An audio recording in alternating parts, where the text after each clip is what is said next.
everybody who doesn't know me, I'm Mackenzie. I'm the current chapter president for ASPA Buffalo Niagara. Thank you all for coming today. We wanted to get a panel together to kind of, get everyone together and kind of talk about the changes that have been happening in the public and nonprofit sectors through COVID. And now that we're all transitioning back into normal operations or whatever is the new normal, it's kind of a bigger, broader discussion for public service in general, how this is going to look in the future. So we're excited to have our panelists here today to kind of give us some insight into what's been happening at some of the agencies in the area. So thank you everybody for coming, and thank you for our panelists for agreeing to be here with us today. I think Joy is going to go first to talk about some of the stuff at the library, and then we'll continue on with our presenters from there. Hi, everyone. Thanks for inviting me. Ken invited me, so thank you, Ken, who's just down the hall right now. My name is Joy Testa-Cinquino, and I am the Assistant Deputy Director of Development and Communications for Buffalo and Erie County Public Libraries. And it's nice to see some faces of people that I've gotten their press releases from or talked to.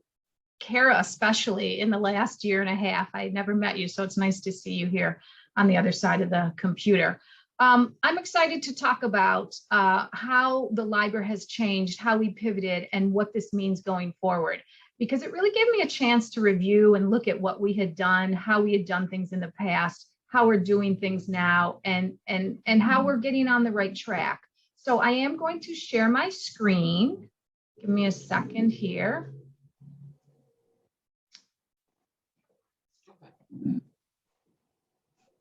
There we go. Okay, can everybody see that? Mm-hmm. So the new normal, before everything went topsy-turvy, I want to go back and give you a little bit of history on what we were. Obviously, you know what a public library is. Before March of 2020, we had classrooms coming in, we had families coming in. We offered library cards only in person. We had an online application, but you had to bring it into the library. We had people coming in and out. We showed movies. We did story times. We did outreach as well, but most of the activity took place inside of our libraries. Here's some numbers to look at. I don't know if everybody can see is to the extreme right side. But in 2019, and I'll just kind of talk about, start with visitors here. 2019, in all of our 37 libraries and our Library on Wheels bookmobile, we had 2.8 million folks come through our doors. In 2020, being closed for 10 weeks, and then some libraries not opening right away, and then us closing again around Thanksgiving, we had 1.25 million people coming through our doors. And then year to date to the end of September, we're at 1.15 million, which is a good number. Whether you realize it or not, a lot of people are still not leaving their houses. And the library is something that for many people, they rely on us and they want to see us and they want to be here. But for other people, it's an option. And so they maybe have not come back to the library. What I'll talk about a little bit further into the presentation is our online resources. So 9.2 million folks hit our website in 2019. This year, we're already up to 5.8 million. That's a good number. Circulation in 2020, our online resources skyrocketed. We hit over 1 million in downloadable ebooks, e-audiobooks, and music. And by the way, if you don't know, if Ken hasn't told you, if you download our music, you can keep it forever from the Sony music catalog. So tens and tens of thousands of music from many different genres. Year to date with our downloadables, we've already surpassed 1 million for downloadables, and it's 3.9 million in total. So that would be books and downloadables. Program attendees is an interesting number. This is where we totally pivoted. Traditionally, our programs were in our libraries, in person. In 2020, in March, April, we needed to switch that up, of course, because our libraries were closed, and we began offering virtual programming. So last year, our total number was 403,649 people that attended either traditional or virtual. And the virtual number is just crazy great 321,000 people. This year, while we've gone back, all of our libraries are open, of course, and we've gone back to a lot of traditional programming, as well as we still have some virtual programming. The beauty of virtual programming, for some of the things that come through my department, we can have a show on live and then put it on our Facebook and our YouTube pages, and folks can watch it 24/7. I didn't tell you how many programs we've had year to date because I couldn't figure it out. There's a lot of things I needed to add, but last year during COVID, we had a total of 9,100, both virtual and traditional programs, which was a very respectable number considering most of our employees were doing their virtual programming from home up and through, really basically through the whole year, but they didn't come back into the office till June, July, or August, depending upon what library they worked at. Public computer sessions, we've got about 1,000 public computers here. At our height in 2019, we had, almost 500,000 people using our computers. At this point, we're just, below 200,000 people using computers. So my dilemma, and in my notes, I called it the big dilemma. How do you let library card holders, elected officials, the media, and the community know your messages? And you may wonder, well, what did the library need to tell people during COVID, especially in March, when people were just trying to figure out what the heck was going on in their own lives? Well, we needed to tell them that we were closed. We needed to tell them, those who had books at home, and thousands of books were in people's homes that they had borrowed before we closed. We needed to tell them what to do with those books. We needed to tell them what to do if they had books on hold that they had requested. We needed to let them know that there were no fines or fees and they didn't have to worry about that. We needed to let them know which book drops were available. And this was at a time when the county, the state, were saying, don't even leave your houses. So we still wanted to let them know that library book drops were available, as well as Wi-Fi services. We also quickly established, this was one of our successes, but we did quickly establish an online library card offering online services, which people could apply for quickly. And by the way, 10,000 people to date have gotten that library card. No strings attached. They are able to download information, download books, music, and use our online resources. But probably one of the key messages that I kept thinking about throughout any of our messaging was that we wanted our employees and the community to know that we cared about them and that we wanted them to stay safe, and we hoped that we would see them soon. There are some very strong relationships in our libraries between our library staff and patrons that come in. We may be their only source of friend or communication. So some of the additional challenges, aside from keeping our folks engaged, there are people who had internet and there are people who didn't have internet. So it's really easy for me to type up email messages and send out letters from the director and post things on our website and give updates on social media. But not everybody had access to online resources, as we all know. So we did, I tried to get our library director, Mary Jean Jakubowski, who has since retired, on as many media interviews as possible. And it was fun doing those. She was on Zoom talking to Channel 2, and we did some things outside with Senator Ryan. And we piggybacked with Meals on Wheels. We gave them flyers and books to put into their meals so that people would get some information about what they could get from the library when we were closed. We put together a lot of signage in a lot of library windows and on doors, really saying we're closed, here's this, here's that, find information by calling here or there or whatever. We have within our library system 37 libraries. We all had our own and continue to have our own Facebook pages. Some have Twitter, some have Pinterest, etc.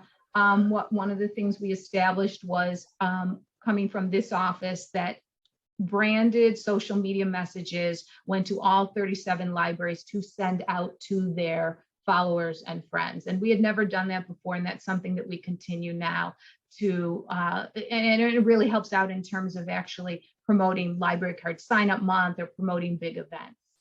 When we did reopen, we still had to let people know that we were quarantining materials, and there were 4 or 5 different dates that we, probably not 4 or 5, but 3 or 4. First, we were quarantining them for like 3 weeks, and then it was 2 weeks, and then it may have gone back to 3 weeks, and then it was, you know, a couple of days. We needed to let people know about, once they came into a library, what were our safety protocols? What did we expect and what did they expect? We also established a new schedule on how libraries could go in and just update their schedule if they were offering curbside, because many were just offering curbside throughout last summer versus having folks come into those libraries. I feel like we were distanced, but still connected. And as I said, our immediate concern after the safety of our staff and their families in the community was to find ways to support patron needs with services that were relevant and that we were able to offer them, whether it be over the phone, over a computer, or someone coming to pick something up and we were handing it to them from the door. We showed our human side. You know, right away we updated our website with COVID information, utilizing guidance and information from the Erie County Health Department, the New York State Health Department, the CDC. And it was changing, as we all know. It changed, and we continue to update it on our websites. It was a quick shift to be able to present virtual programming through the library. The switch meant that our staff had to quickly get up to speed on what is Zoom, what does it mean, how do you use it, where did it come from, what can we show people, what, and again, we were talking to employees that were not in the office, and so that was a real challenge. Here's just a couple of things to show you, just a couple of quick pictures. You know, the county executive using his social media to give information about libraries. We putting up signage telling people we couldn't wait to see them again. And also some information that went social, but also hard copies were made and dropped off at our partner locations that were open to let people know that they could get free online library cards. Just more fun things to encourage people, to let them know when we did actually open. I'm going to kind of move quickly over to, you know, going virtual and what it meant for us. We would never have been able to have had, I don't think, the Navy Band, the Northeast Navy Band, read a book, play some music, and talk about Buffalo had it not been for virtual programming. And so that was fun, and that's the kind of thing that we started to do. We developed new online skills in support of literacy competencies beyond anyone's expectations, even our own staff. As I said earlier, we brought in 10,000 new e-library card holders. We did a survey a year ago to find out who was coming to the library, who wasn't coming, and if they weren't coming, did they want to come or plan to come? And if they did, based on what COVID was doing a year ago, when did they think they would be coming back to the library? We had 6,000 responses, a lot of good advice, a lot of people telling us they loved us, but they were not ready to come back to the library. Our donations, we are not for profit. We took tax deductible donations. They were higher than previous years from individuals, which showed us that people felt that they were informed and that they were supporting our efforts. We broke records, as I said, for our downloadable circulation, and I think we'll do the same this year. Our programming reached large numbers of people. Again, as I said, where you could stream it, you can see it now. You can see some of the things now. We also expanded our Wi-Fi accessibility outside of our libraries, and that is something that we promoted. We let people know that if you go to one of our libraries and you're outside, and again, this is when schools were closed, it was okay. We wanted you to utilize that Wi-Fi. It was out there and available for you. And we did even put it in our messages that went to our library card holders. Here's just some of the types of programming that we did, you know, easy Asian cooking. We had someone actually cooking, and we never would have had anything like that if we were reliant on what kinds of programs can we do in our libraries. We have increased our training capabilities and can do one-on-one over the phone or one-on-one computer, and obviously one-on-one in person for things from our techno lab. We had Dr. Gail Burstein as a guest, a Zoom guest on one of our programs. And again, more people could tune into that than we would have expected, even today, if we were having a live program. So in the future, I think for libraries, you know, at least on the short term, we're going to continue to think outside of our four walls and support our diverse communities in many different ways. We established something called Library by Mail in the early part of 2020, where those who are homebound are able to, I'm sorry, the early part of 2021, those who are homebound are able to order books from us. We mail them to them. They mail them back. It is completely free. It is through a grant, but we are helping people to continue to read, even if they cannot get to a library. This year, we started a pilot program that we really expect to expand on, which is Chromebook borrowing and hotspot borrowing. In the past, you couldn't borrow devices. We're writing grants for more equipment and trainers. We've got video. We just did a video media event. We had never done that before. We videotaped something happening within our library system for Books for Kids and sent that out to the media, and it was successful because I saw it covered. We continue to increase our online collections, added 30,000 items, just our downloadables in 2020. And I believe earlier this summer, we had already ordered 20,000 additional titles, e-titles in 2021. But I think the most important thing, the most important message that we've sent to the community is that we're there to help them. If they need a link, if they need assistance, if they're not sure where to go, we're going to help them find that, whether they're calling us, whether they're in person, as I said, or whether they're emailing us or sending us a message through our social media. That's it for me. Let me stop sharing. Thank you. I don't know if you want me to, if people have questions or if you want to wait till everybody presents. A good question. Should we stand and ask them collectively, or does anyone have any questions for Joy right now? We'll do them at the end, like once the presentations are done. So thank you, Joy. That was great. Thank you. That was awesome. Does Ryan and Katie or Carol want to go next? Anybody? Okay. All right, Ryan, I'm going to volunteer you. I'm told. That's fine. Okay. All righty then. So, Mackenzie, whenever you're ready, you can throw the slides up and away we go. That's right. I'm on the slides. I'm more of the Robin to Katie's Batman on all this. So, oh, actually, Katie, you can go first since you're first up. Okay, sounds good. I'm unmuted and ready to go. Nice. Hi, everybody. Thank you so much for this opportunity. Just feel really fortunate to be able to learn from all of you and also share what we've got going on at Senior Services. I'm Katie Earl. I'm the coordinator of volunteer training and development for Senior Services. My main job is coordinating the University Express program. I took this over in 2019, so I had a full year of non-pandemic life, little year and a couple months, and then pandemic. So interesting experience. But if you're not familiar with University Express, we offer free educational programming to older adults here in Erie County. We've been around for a while, and shout out to the library for all the support and helping us get the word out. Truly valuable partnership there. So we'll dive into it. Next slide, please, Mackenzie. Okay, so before the pandemic, we were out in the community offering our classes. That's the goal of our program, or at least mostly was, is to get people out, talking, seeing people, building connections, and learning. We had 16 locations that were hosting our in-person classes in fall 2019. So that was public libraries. We had 3 of them. Senior centers and senior residences. And fast forward to what happened in March 2020, which is not a surprise to any of you. And I don't know about you all when you were preparing, but I was kind of getting some pretty scary flashbacks when we had to transition. So we were about to go to print for our catalog. We are very fortunate that we have sponsors to help us put this together.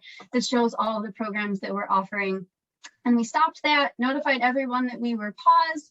Everybody, you know, some people are like, it's going to blow over. Clearly, we know how that played out. So on March 30th, we started exploring how to provide something for our program. So next, please. So this is when we dove into learning as much as we could about virtual. Our commissioner was totally in support of putting things out there to engage our population. Social isolation is a large issue for our people. It can be as intense as smoking a pack of cigarettes a day for health. So we really needed to be able to reach those folks. So doing some informal research and connecting with the people we had at the county, found out that we had a WebEx account. Didn't know what WebEx was, know a heck of a lot about it now. So we just learned as much as we could about it. Shout out to our colleagues, Greg Thornton and Chuck Banis, for everything they did to help me learn. And also to my grandparents. They were our target population, right? They have a tablet, a smartphone, knew a little bit how to use it. But by running test sessions with them, I was learning more about how their minds work, how we could start explaining things, because what we wanted to do was empower people to use this technology. Some older adults know exactly what they're doing, know more than me, and some don't. So we really wanted to make sure that this was accessible and inclusive for everybody. So we started drafting how-to guides, making snips for things. This is the screen you can expect. Here's where you click. Yep, you do have to click join event. It may not just happen for you. And then we had to get buy-in from our instructors. We're super fortunate with our programming that we have an amazing knowledge base. We have people that are professionals, enthusiasts, former teachers that give talks for us, but we had to have them buy into doing virtual. Some people said, absolutely not, I'm in person or nothing. I'm not going to learn about this because it's going to be gone in a couple months. And then we had some people that said yes. So we really embraced that. Next slide, please. So on the move, we started drafting a plan for posting our content. So we started getting things online in about May. Our registered dietitians and our Department of Senior Services were making recordings for nutrition education and getting things on there to help engage our folks that were at home. Again, our commissioner was a big push for getting things online. So we further developed our Combating Social Isolation webpage. A bunch of us on the department put as many things together as we could, the virtual tours, museums, what the libraries had to offer, just try to make it a one-stop shop where people could go and find something that they liked so they could have that stimulation and engagement at home. We were very lucky to have a brand new shiny sparkly website waiting to go live for when we were going to go through what we thought our spring 2020 semester was going to look like. It was a beautiful platform. Shout out to Jennifer Jowsey at the county for putting that together for us. And we just had to say, we're virtual, and she made that happen. So we know that a lot of people aren't online, but again, a lot of people are, and we have a listserv of about 1,600 people that we blasted out and said, hey, we're trying it online. Go on this journey with us. We'll see what happens. Please embrace it. So we did post 1 to 2 recordings a week just on YouTube. People could go to our website and watch it. And then live streaming classes. Our first one was June 4th. Again, we worked with the libraries and their content to push it out. And then Shakespeare and Delaware Park also allowed us to kind of piggyback on some of the things they were doing. Next slide, please. So this is kind of when we changed our model. So spring, we piecemealed the best we could do. Fall 2020, we were, with all the uncertainty, we said we're gonna plan everything virtual. So we did class October 1st through about December 11th. Every day at 10 a.m. we were live streaming a class, some days at 2 p.m. So that turned into 71 virtual classes and 52 recordings. So I was the MC for these classes. We would do practice sessions with the instructors before, so they knew what they were doing and felt comfortable sharing their screen, because remember when that was all new to all of us, and nope, you're on mute, or what happened, I just X'd out. So, you know, navigating all of that and then making sure our participants knew how to ask questions, because our people have a lot of questions and we wanted to make sure that that didn't get lost.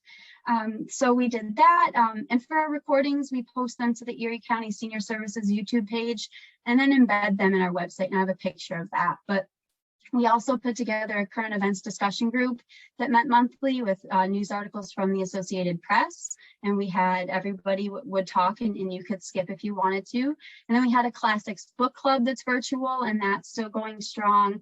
And we tried the hybrid because we had some of our senior centers that were open and looking for things. So they agreed to host our public showings. Oh, we could just go back quick, sorry. And then just quickly for spring 22, we really blew it out. We did 101 virtual classes. We live streamed every day at 10 to. And then shout out to Ryan for our virtual trivia. That's still going strong. You all know that he's amazing and full of energy and that's a blast. And then we had 13 locations for hosting public showings. Okay, next one, Mackenzie, thank you. Here's a snapshot of what our website looks like. So this is where you can go. You can click play for the video. Again, try to make it accessible for people that aren't comfortable making a lot of clicks. It's big enough for some that they can just watch it right on that webpage so they don't have to wander over to YouTube. People can also sign up for our email list. We have bios of instructors and their pictures on there. Locations, we have all of our participating locations now and their schedules. So people could say, oh, I'm closest to the Orchard Park Senior Center. What do they have going on there? The sponsors for a program, and then it links to our senior services website for a guide to services. Next one, please. All right, so our strengths for diving into this project. Again, as I mentioned, the internal support and resources, Commissioner David Shank, all of our upper management, my supervisor, Jim Straczynski, for letting me dive into this and figuring it out, and Ryan and to everyone else in our department. Again, our folks in IT. And I mean, so we had the access to the free WebEx account. I can't understate that it was already there. We just needed to figure out how to use it and apply it. The time, this is what I spend 99% of my time on. So I was able to dive in 8 hours a day, figuring out how to do this, how to break it, how to explain it. Again, our dedicated and motivated pool of instructors, this doesn't happen without them because nobody's giving the presentation. We don't have a program. And then participants, if nobody signs on, you know, then it's kind of like, we'll post the recording and see who we get. So just a lot of things that we already had going for us that we tapped into. And patience. I mean, you all know we're answering the same questions over again. No, we're using WebEx. It's not Zoom. I'm sorry. If you can Zoom, you can WebEx. Or the people that say, well, I don't have a space bar. They're like, I promise you, you do. I'm like, oh, it just appeared. Well, look at that, you know? So just having a sense of humor and whatever we're doing, we're just empowering our population. And that's kind of just, I'll leave it at that. Next one, please. But, you know, bumps in the road, again, notoriety of Zoom. But language and terms, is it live streaming? Is it virtual? Is it online?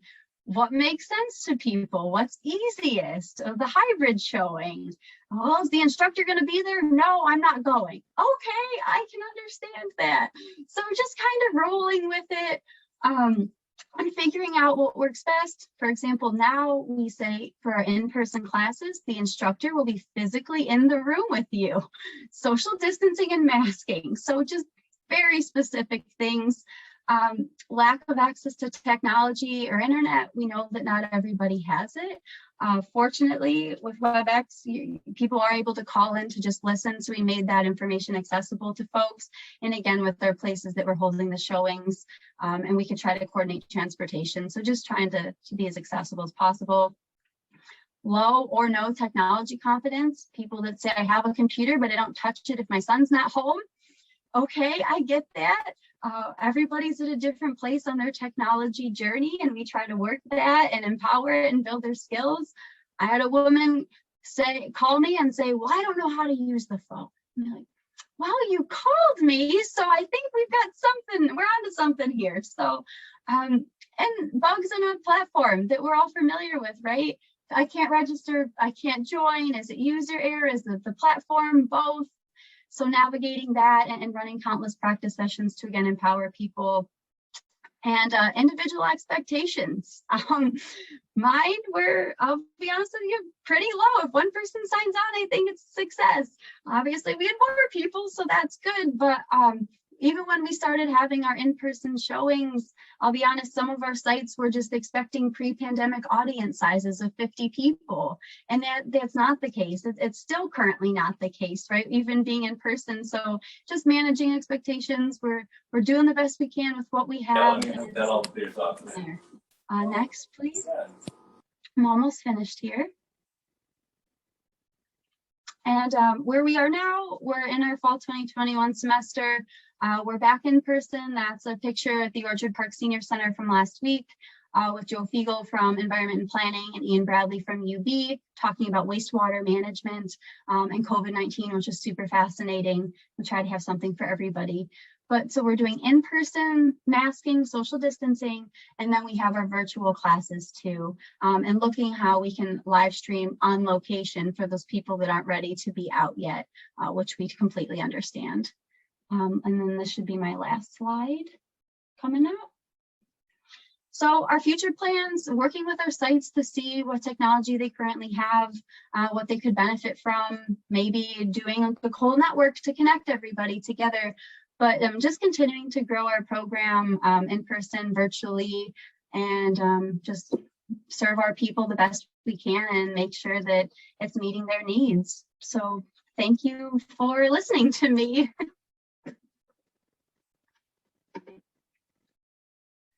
Thank you, Katie. Is this Ryan's part or are you done? Okay. This is, yep. So I'm Ryan Gadzo. I work with Katie. I'm the trivia master, but I also work as the research analyst in the program development evaluation. So just as Katie had to do a ton of pivots for the University Express program, I'm going to talk about a few other pivots that we did throughout the different units in the county. So we'll get going. So next slide, please, Mackenzie. So case management. So case management, we have not only in-house Erie County employed case managers, we also have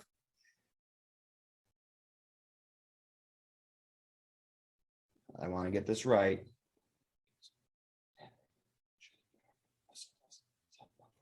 We have 6 other agencies that are case managers too. So as of 2020, March, all in-home visits for case managed clients ended.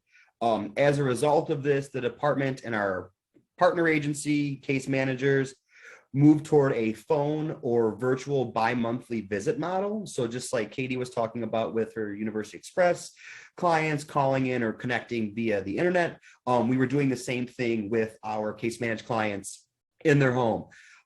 Doing it via phone or virtual bi-monthly visit kept both our clients and case management field staff out of harm's way.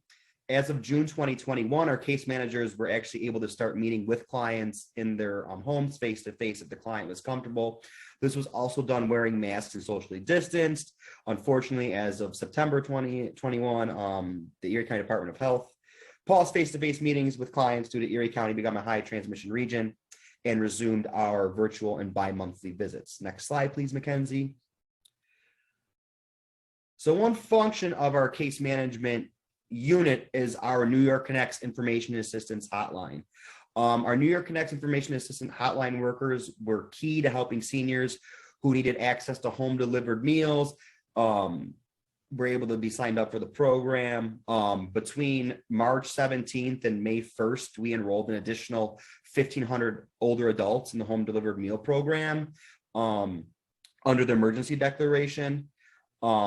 Early on in the pandemic, our call center was handling over 400 calls per day. On a pre-pandemic average, we were receiving between about 130 and 200, depending on the time of the month, benefits that were coming out, things of that nature. So they almost doubled the size with the same amount of people in the call center. We were also able to hold online outreach events to help people begin the process of applying for SNAP, HEAP, and other benefits via online meeting platforms. We mostly use WebEx, as Katie said. The real big thing about this was when the pandemic hit, they expanded benefits to a lot of people who normally didn't get them.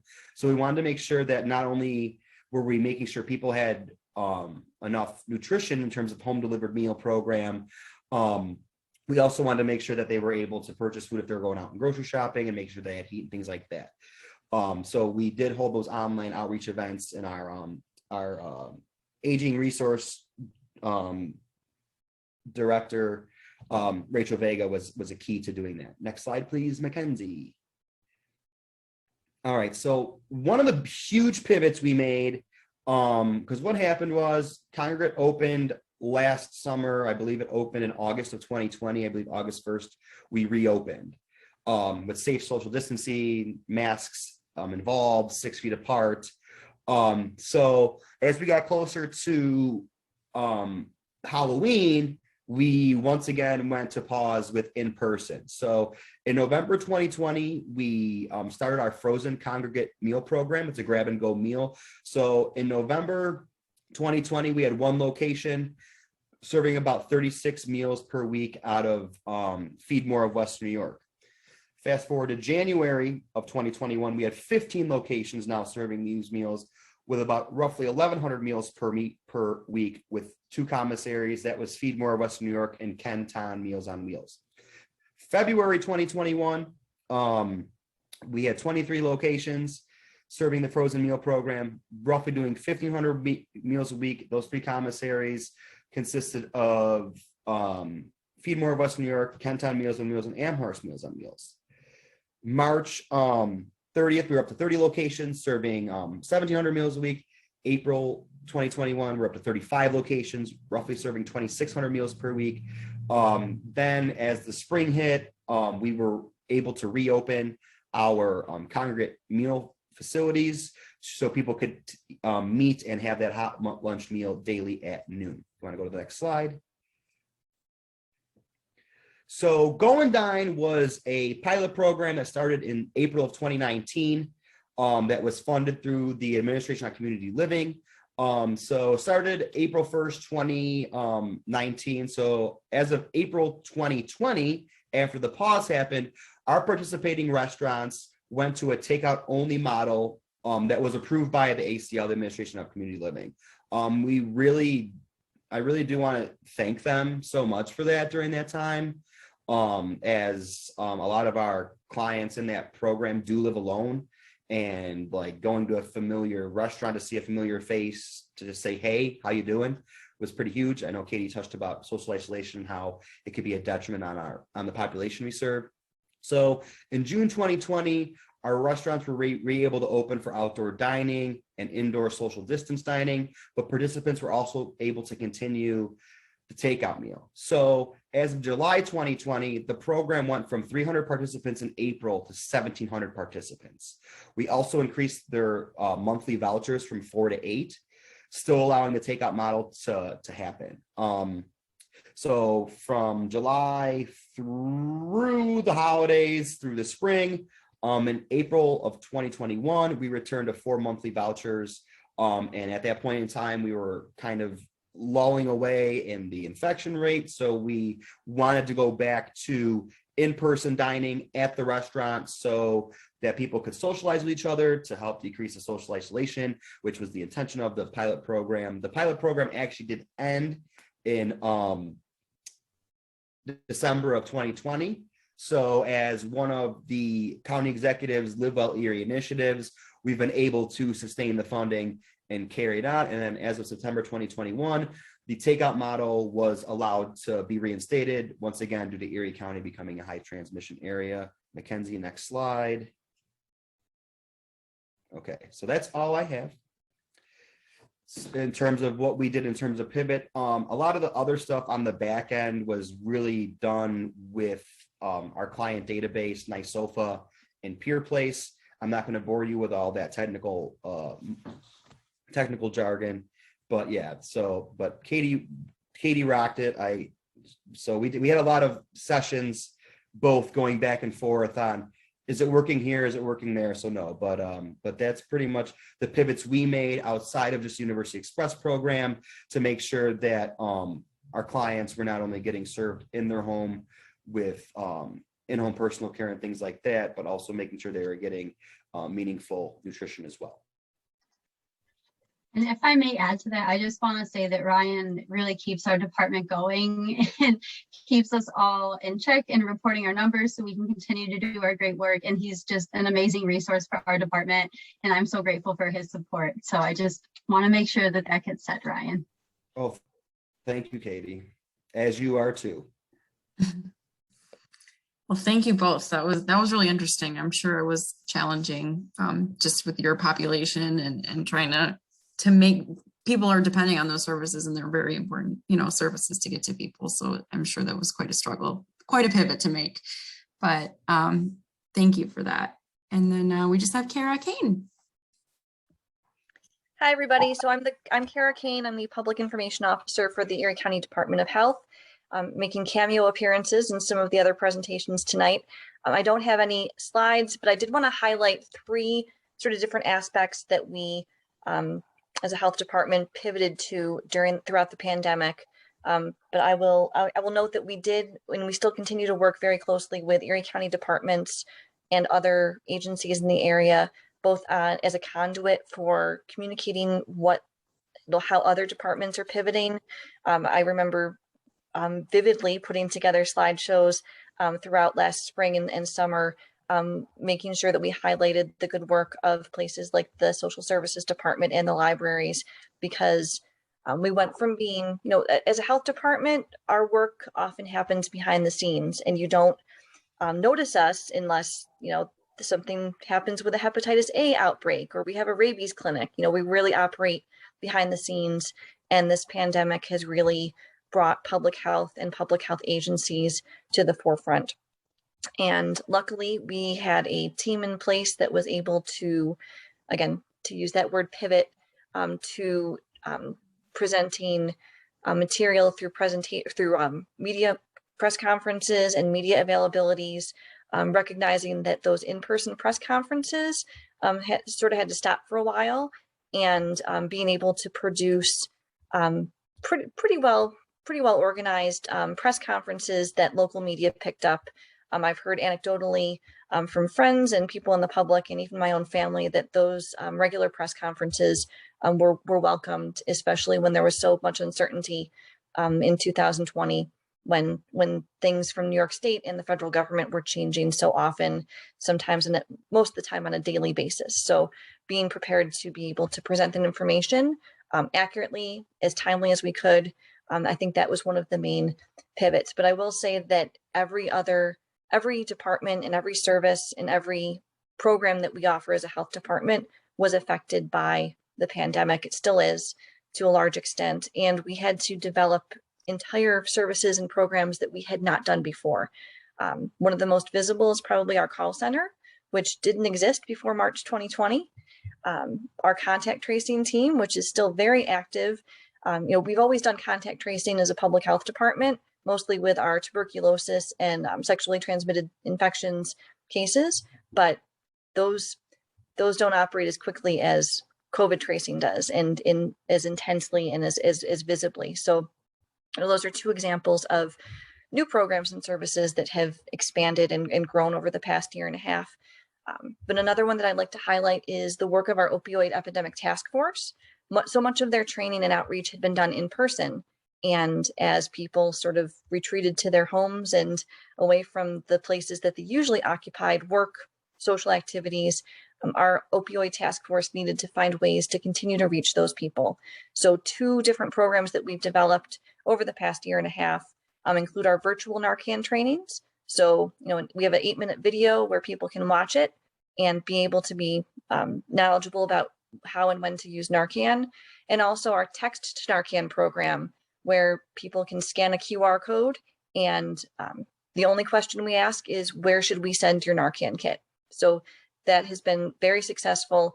I know that because whenever I put a tweet or a Facebook message with that, I'll get, the person who mails those out will walk to my office and say, did you just put something out? Because I got a bunch of texts already. And that's really immediate feedback, and represents that people, actually goes into my 3rd bullet in my head that I have, being able to expand our social media presence.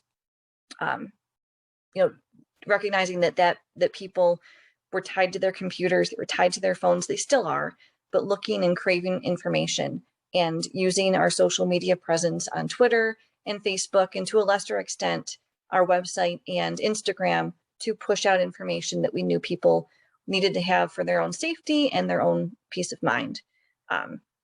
Sometimes I look back at our insights and our statistics for our social media, and it tracks pretty well with how high our cases were. So, if we look back at 2020, the day that we posted that we had our first cases, which was also, I will note, just about a year after I started at the Erie County Health Department,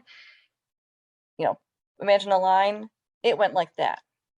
And that just highlights the intensity with which people were looking for information, craving for information. They still are, and we're still using that as a way to get out data, and also to push out information about some of the other public health issues like STIs, like opioid use, like the need for children to be vaccinated and screened by their pediatrician, lead screening, all these other public health issues that have taken a back burner over the past year and a half. Those are still problems. Those are still things to address, and those are still things we're working on. We just need to, push forward and keep some attention on that as well. So I think, just to close, some of the most important things are that we've reflected and realized that we need to meet people where they are. We know that for vaccines, we know that for opioid or substance use disorder. We know that we need to meet people where they are and adapt our services and our approach to make sure that we're being culturally and socially responsive to what people need and how, in the information, how they need it. What else did I have written down? We've also had to become very comfortable with uncertainty, particularly when guidance can change on a dime. Not to make sure that we're flexible and to be able to adapt when needed. That's just something that's taken on even more importance, and something that I'm glad to have been able to do. And I think being able to anticipate what's coming, so a lot of times that was difficult, and we really relied on some critical feedback and feedback from the community over the past year and a half to see how we could adapt in as a department, and personally, making sure that we were able to accept that feedback and keep moving forward. I think that was an important point too. I'll take any questions too, or anything else. Thank you, Kara. That was great. I feel like everyone mentioned social media and the impacts that everyone had to pivot to social media, which I think was kind of overlooked, especially in government agencies prior to the pandemic. And then all of a sudden, everyone realized how important it was to get the message out to the public. So that's what I picked up, a piece from all three of you. But does anybody have any questions, comments, discussions?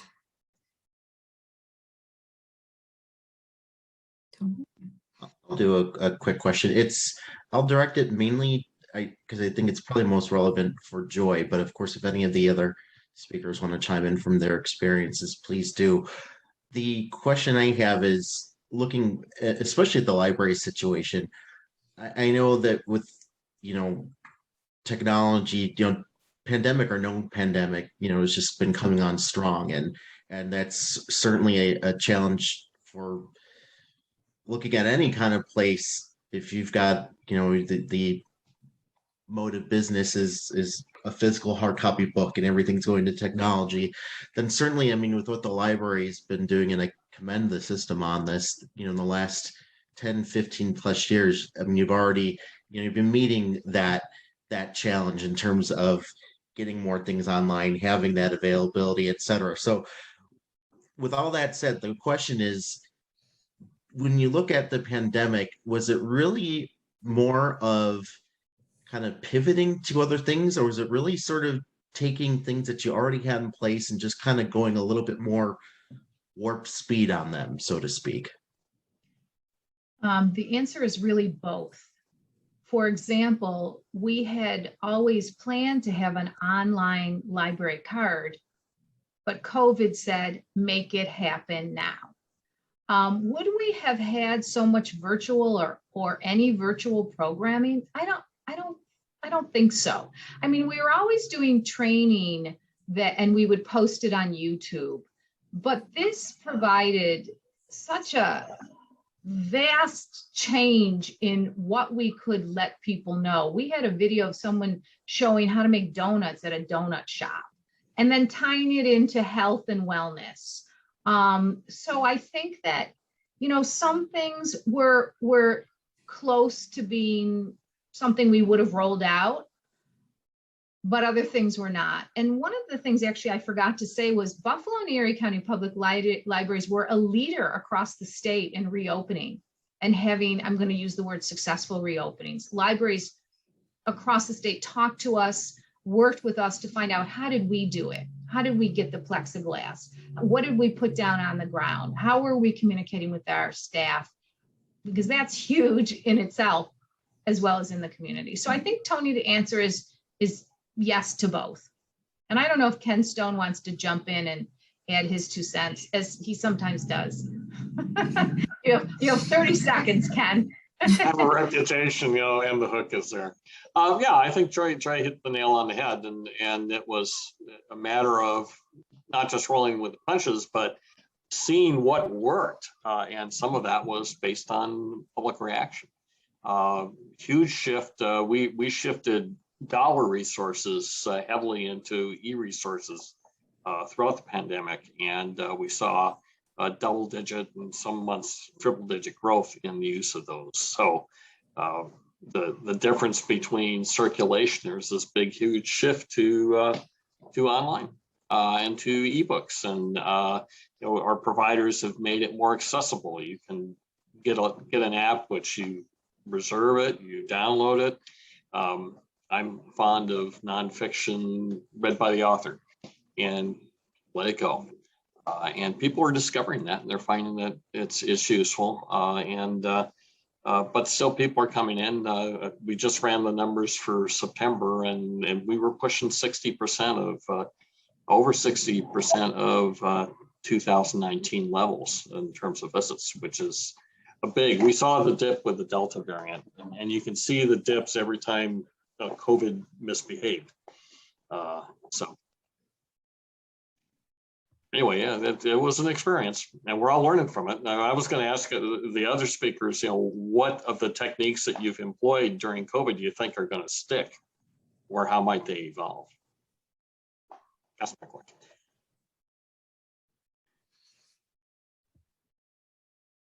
I'll say for us as a health department, I think having our press conferences both live and virtually is here to stay. There is sort of a benefit too. We would have people, media members and reporters from at some point, sometimes across the state, or even local reporters who maybe didn't have the budget or the flexibility to come to an in-person press conference. That's now an opportunity that we have set. We have the technology set up, and we have the capacity to do that. And we're glad to do that because it expands our audience and our reach. I think some of the developing more relationships with community organizations. Our Commissioner of Health, Dr. Burstein, has done quite a few, probably at least every week, presentations to sometimes smaller organizations, professional organizations, community organizations, clinical organizations that didn't happen as often before, or they happened in person. Now that they're virtual, they can either be recorded for later use. They open up for people who might not have transportation or might have childcare issues. It's easy, like I'm doing right now. The kids are upstairs, I'm in the basement, and signing into a web conference like this. If I had to go in person with weather and scheduling, those things don't often happen. So I think virtual presentations like this open up the audience quite a bit. And one point that I forgot to make that I would like to make sure I include, especially as social media and information from the internet becomes even more into focus, the pervasiveness of misinformation and disinformation, not just for public health, but across any sort of governmental response. It's particularly intense for public health right now, but it is a constant reminder that we need to educate the public about where to find good sources of information, how to discern what is credible and what is incredible, and where to get good information about their own personal health and about their health decisions and their health behaviors. That's a constant struggle, and we need to use every platform, in person and virtual, to help people make good choices.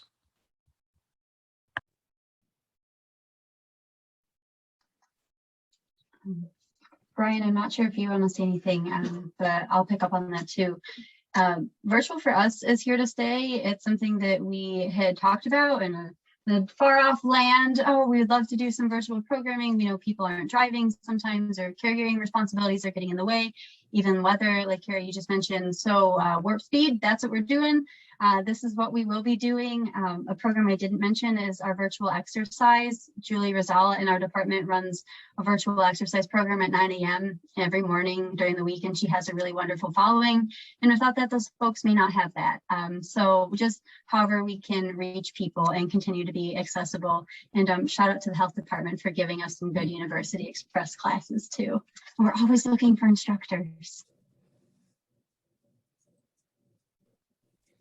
Yeah, I'm just going to piggyback off Katie Earl. I am doing a University Express called Vetting Your Sources this fall. So make sure you get on that, talking about credible information. But I think Katie can attest to this. At one point in time, I was the youngest person in the Department of Senior Services, as Katie knows, because everyone calls me over when they have a computer issue. But also being the youngest person, I also want to bring us into the new millennium of technology. And I think that one huge thing that the pandemic illustrated to us is that the population we serve tend to be 60 years of age or older. And everyone's like, oh, they won't come online. They don't want to use Zoom. No, they will. If they want to, they will. And I think that, like Katie said,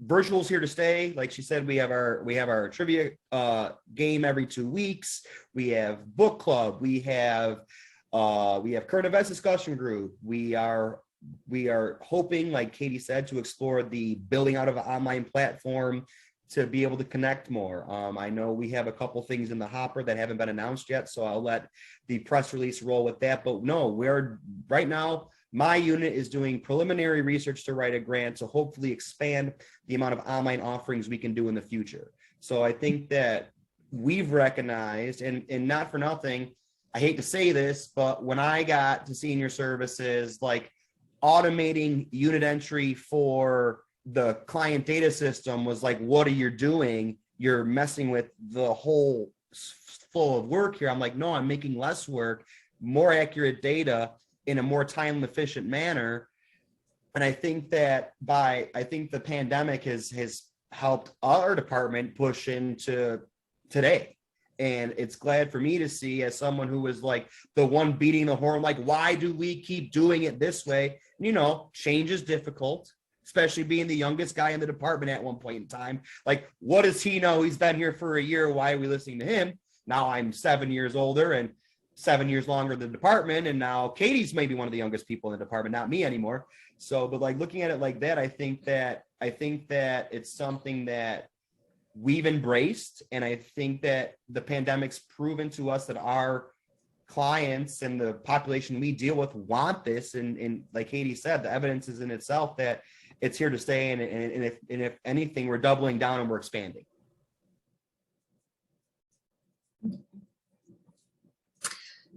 Any other comments or questions from the group? Just too, as people are accessing information on the internet and social media, not to lose sight of the fact that even though there is still a digital divide, right, between rural and urban and just access, that gap is really closing, especially before older generations might not have had that technology, but now, I mean, think of the 60-year-olds who who are on Facebook, basically all of them. So that's lessening, and people are accessing their information and content through their phones a lot more too. So I think over the next 5 years, it isn't just going to be websites; it's going to be responsive websites that are easily accessible through smartphone technology, and whatever else comes next. And being willing to recognize that people aren't going to necessarily read long bits of content or watch long videos. It's really, you need to tell them what they need to know and then move on. Be really quick and purposeful about your messages and your communications. That's often the challenge, right? Okay, well, thank you to our wonderful presenters. This was awesome. It was great hearing about how the different agencies have dealt with it. A lot of similarities, some differences too. Obviously, everyone's going through this changing period together, so we're all navigating it, trying to figure out how. I don't think anyone thought the public sector would be switching to virtual and remote like this. I think it was something that we anticipated having a great struggle with, and then we were just forced into it. So, you know, it's interesting to see how these agencies have dealt with it and still deliver their services to those that need it most. So thank you guys. We appreciate it so much. Please come to our meeting, stop by anytime. We'd love to have you. But as far as the panel, I'm gonna end that panel, and if the board can stay on for a little bit, that would be great. But thank you again, guys. Thank you for the opportunity. Bye, everyone. Thank you. Thank you so much for Okay, coming. see you in the morning. Thank you guys for attending.